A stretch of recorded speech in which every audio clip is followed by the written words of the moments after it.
glórias e glórias. Como é bom estar na casa de Deus. Pode se sentar, povo santo, em nome de Jesus. Como é bom estar na presença do Pai. Deus é bom, sempre bom, 100% bom, o tempo todo bom. Amém? Então vamos lá. Continuando a peregrinação aqui na história de Isaac. Hoje nós vamos repetir alguns versículos que a gente meditou na semana passada, mas para dar sequência, não é para ficar parado neles não. É só para ser um ponto de partida para o que vem pela frente, amém? Então vamos lá. Gênesis capítulo 26, verso 12.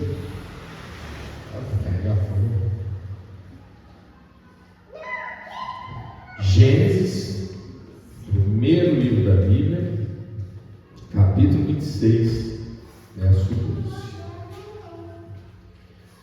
Se preferir, está aqui na outra tela.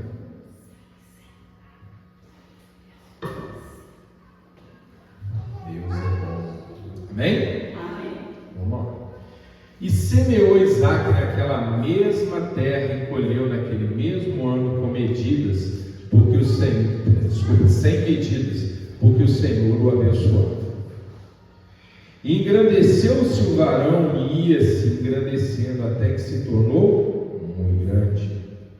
E tinha possessão de ovelhas e possessão de vacas e muita gente de serviço, de maneira que os filisteus o invejavam. Amém? Na semana passada a gente deu atenção para essa primeira parte que fala da prosperidade de Isaac. Isaac prosperou. Vamos nos lembrar que Abraão ele não era agricultor. Abraão era um líder itinerante. Então, o que é ser itinerante? Ele era um nômade, ele não tinha um lugar fixo. E, como sabemos, a agricultura requer sedentarização, ou seja, fixação num território. Isaac é filho de Abraão e, no início da vida dele, também era um peregrino. Só que quando ele foi para essa terra, e Deus disse que confirmaria a bênção na vida dele, e ele foi obediente, Deus o fez prosperar. Numa época de seca na terra dele, agora ele estava entre os filisteus, e ele resolveu cultivar o solo. E ele plantou e colheu já no ano mais de 100 medidas. Ou seja, ele semeou e colheu 100. Amém? Olha que bênção. E aí, não apenas isso, ele continuou criando ovelhas, vacas, e Deus foi confirmando a bênção, e ele se tornou grande, como a palavra de Deus diz. Olha só, versículo 13: engrandeceu-se o varão e ia se engrandecendo até que se tornou muito grande, enorme. É isso que a Bíblia está dizendo. Ele ficou muito grande. Muito grande, no caso aqui, é muito rico, muito próspero. Amém? Agora veja bem. Agora, no culto passado eu comentei, mas agora nós vamos aprofundar. Qual é a repercussão, ou seja, qual é o efeito que essa prosperidade santa de Isaac causou nos filisteus? No último culto a gente abordou um pouco, mas agora nós vamos ver com profundidade. Olha a palavra que fecha esse versículo: os filisteus o invejam. Minha irmã, nessa noite o Espírito Santo diz: você vai crescer, mas o seu engrandecimento vai trazer adversários. Amém? Nós temos que estar preparados para isso. O crescimento traz o desafio, porque a inveja acompanha aquele que multiplica, aquele que prospera, aquele que ascende. Então, os filisteus olhavam para Isaac e falavam: o que é esse forasteiro que veio de outro lugar, pediu para ficar aqui entre nós, e aí ele está semeando na terra que era nossa, essa terra que a gente semeava, e ele está colhendo muito mais, e as vacas dele estão se multiplicando muito mais do que as nossas, e as ovelhas? Como assim? Como assim? Eu não admito isso. Meu irmão, minha irmã, toda vez que você crescer, quando você tirar uma boa nota lá na escola, ganhar aquela medalha, quando te falar assim: você é melhor aluno, vai vir um monte de gente invejar. É ou não é, meus irmãos? Toda vez, como diz lá fora, né, o pré que desponta leva uma martelada. Quando aparece e joga a sombra no outro, vai vir inveja. E a inveja dos filisteus não foi só uma inveja de pessoas sentindo mal com o crescimento de Isaac. Não, eles agiram para tentar impedir Isaac de continuar prosperando. E é isso que nós vamos ver agora. Versículo 15. E todos os poços que os servos de seu pai tinham cavado nos dias de Abraão, seu pai, os filisteus entulharam e encheram de terra. Meu irmão, minha irmã, olha só como é que a palavra de Deus está comunicando para nós algo muito sério. Qual é o fator fundamental para a agricultura? Terra e água, não é isso? Ou os dois elementos primordiais. Se tiver só terra, adianta? E nós estamos falando de uma região que é deserta. Nós estamos falando de uma região em que a água ela é rara. Você não tem rios percorrendo. Já percebeu que toda grande cidade, quando não é no litoral, sobretudo, ela se desenvolve na margem de um rio? Por quê? Porque o rio ele é fundamental. Ele é fundamental para que as pessoas tenham aquilo básico que elas precisam. Água para beber, mas sobretudo a água para quê? Para irrigar a plantação. Mas a água também é necessária para quê? Para dar para a criação. Senão você não vai ter. Você não vai ter vaca, você não vai ter ovelha, não vai ter cabra, não vai ter nada. Você vê que Isaac não criava porco, né? Só que a lei tinha chegado, mas não tinha porco no rebanho dele, né? E porco a gente vai saber que é considerado carne imunda para os judeus. Havia uma dieta alimentar, mas enfim, não é a pregação de hoje. Mas para a criação precisava de quê? De água também. E água também, falando das grandes cidades, é o quê? Via de transporte, lugar para lavar roupa, se higienizar, né? Então a água é fundamental. E em terrenos desertos, você não tem rio, pouquíssima chuva. Então você só pode contar com o quê? Poços. O poço é determinante para o sucesso ou para o fracasso. E veja que aqui Isaac já conta com a herança de seu pai. Abraão já tinha cavado poços antes dele. Então Isaac nem precisava procurar água. A água já estava ali à disposição, ao alcance da mão.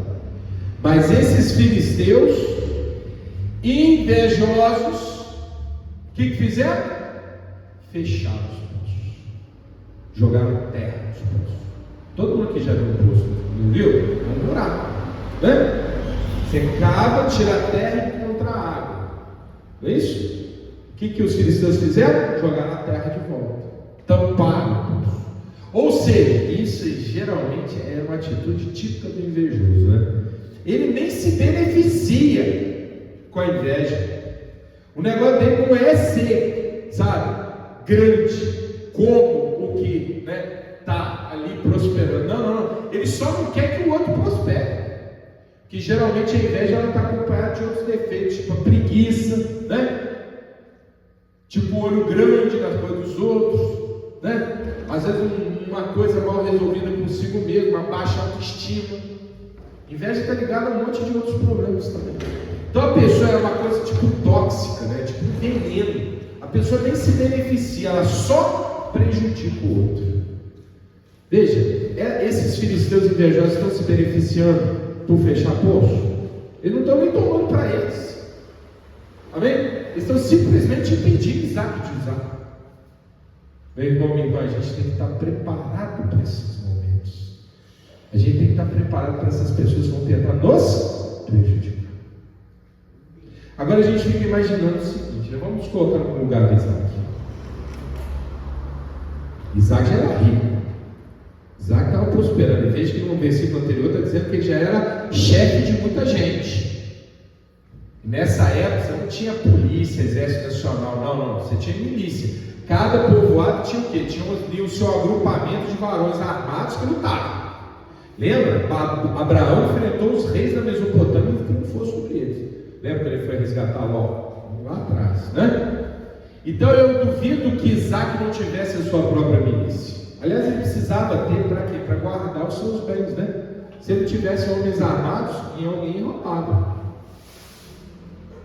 É tipo como se fosse segurança privada.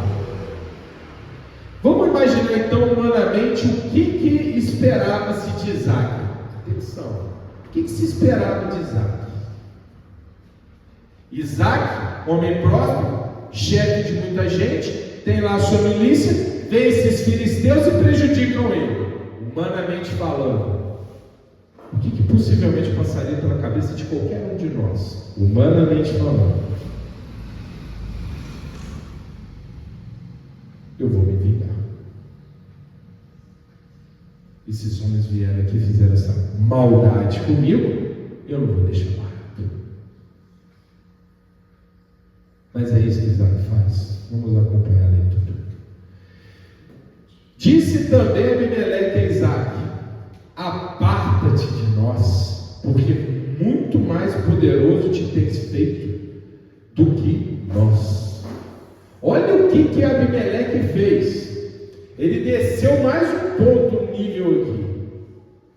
Não bastando que os filisteus viessem e fechassem os poços de Isaac, agora o rei dos filisteus vai a Isaac e fala: sai daqui, fora da minha terra, você não é bem-vindo aqui. Maldade ao quadrado. Ora, nós estamos falando aqui, eu tenho insistido muito nesse ponto para entender a gravidade do que está acontecendo. Isaac não está vivendo como um peregrino simplesmente, ele não está ali com o seu rebanho andando pela terra, não, ele parou, ele se fixou ali. Tem como Isaac pegar a fazenda dele, suspender no ar e levar embora? Não, o que Abimeleque está falando para Isaac nesse momento é: vai embora e deixa a tua plantação aqui. Isso que você fez, essa obra que você construiu aqui, essa plantação fértil que está dando 100 em um ano, pois ela vai ficar aqui e você vai embora. Estão entendendo a maldade? Não basta fechar o poço, vai mandar Isaac embora. É isso que está acontecendo. E Abimeleque me vem e reconhece: olha só, porque muito mais poderoso tem feito do que nós.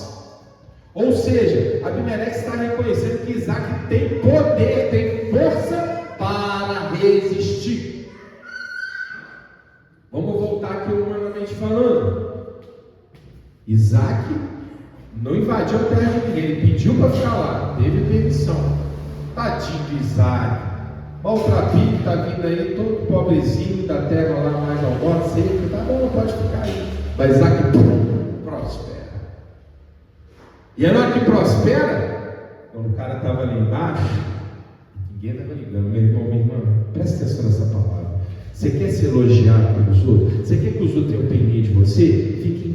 Fique embaixo, fica na sarjeta, fica debaixo da lama, aí todo mundo vai gostar de você, todo mundo vai te aplaudir.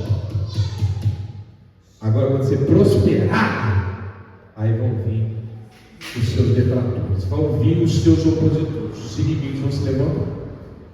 Enquanto Isaac estava por baixo, ninguém ligava para ele. A Bíblia diz: ei, pode ficar. Mas agora que ele prosperou, tampa o poço e sai daqui. Olha que a Bíblia está dizendo: você está mais poderoso que nós. Humanamente falando, tenta, meu irmão, minha irmã, tenta se colocar na posição do Isaac. Isaac vai ter que largar a terra dele, até que ele cultive, que é a base do enriquecimento dele, e ir embora. Sendo poderoso, humanamente falando, o que talvez nós esperássemos de Isaac? Se isso aqui fosse um filme de Hollywood, eu já sei o que ia ser o próximo passo, né? De jeito nenhum, vamos à vingança, né? É bonito no filme de Hollywood, né? Eu não levo os desaforo para casa, bateu, levou. Isaac não é qualquer. Fecharam o poço, me humilharam, me mandaram embora. O que Isaac faz? Sendo poderoso, podendo revidar. Verso 17. Então Isaac foi-se dali e fez o seu assento no vale de Gerar e habitou lá. O que Isaac fez?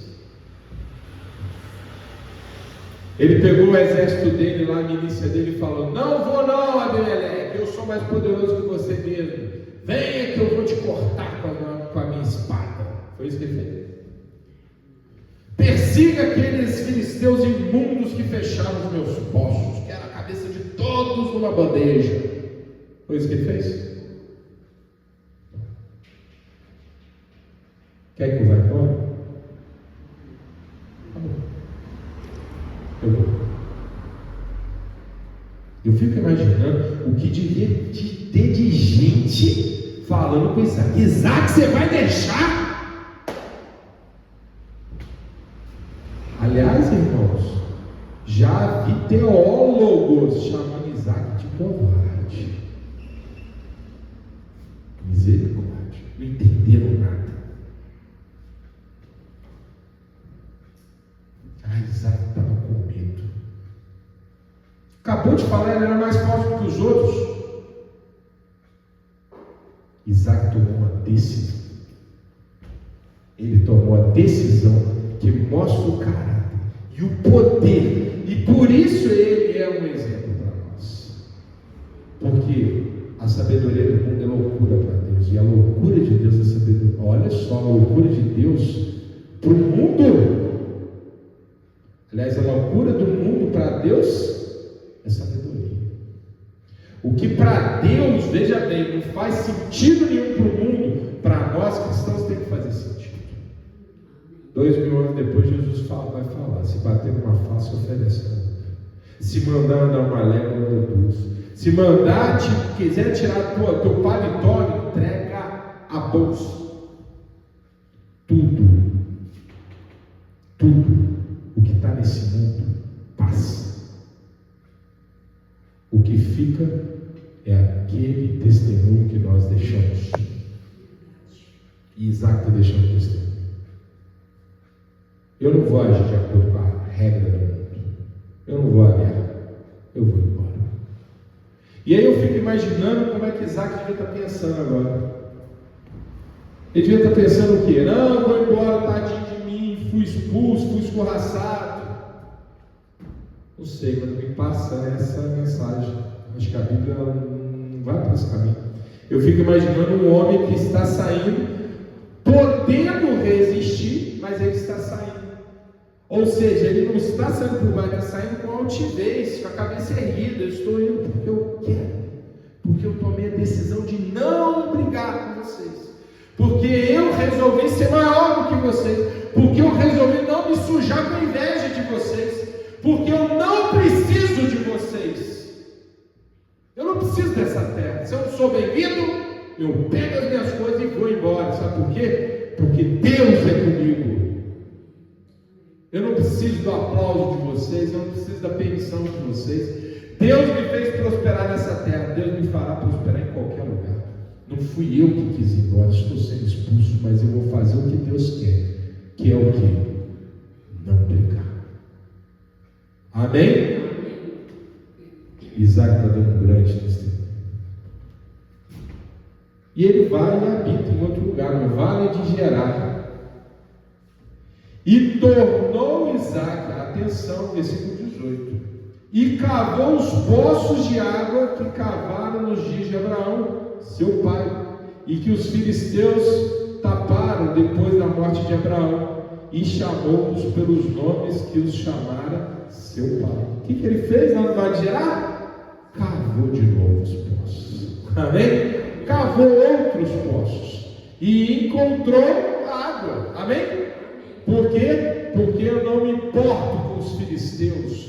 Eu não vou ficar brigando essa briga mesquinha da inveja. Eu não vou sujar as minhas mãos. Eu vou simplesmente deixar Deus conduzir a minha vida. E se Ele me fez prosperar aqui, Ele me fará prosperar onde quer que eu vá. E chegando àquele lugar, longe da vista dos filisteus, ele cavou os poços do seu pai, e os poços estavam cheios de água. Amém?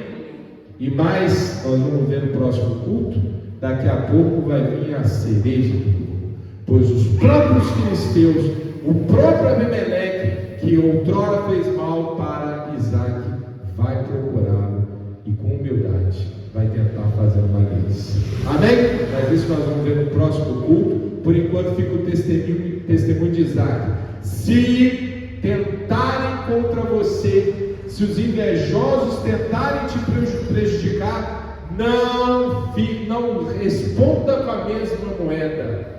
Amém? Não perca o teu tempo tentando se vingar. Simplesmente siga em frente. Se não é para ficar naquele lugar, vá para o próximo, porque Deus é contigo. E na medida que você andar na presença dEle, cumprindo seus mandamentos, nunca vai te faltar absolutamente nada. Por mais poderosos que sejam os invejosos, Deus é mais do que qualquer ser humano. Amém? Glória a Deus. Com aquela salva.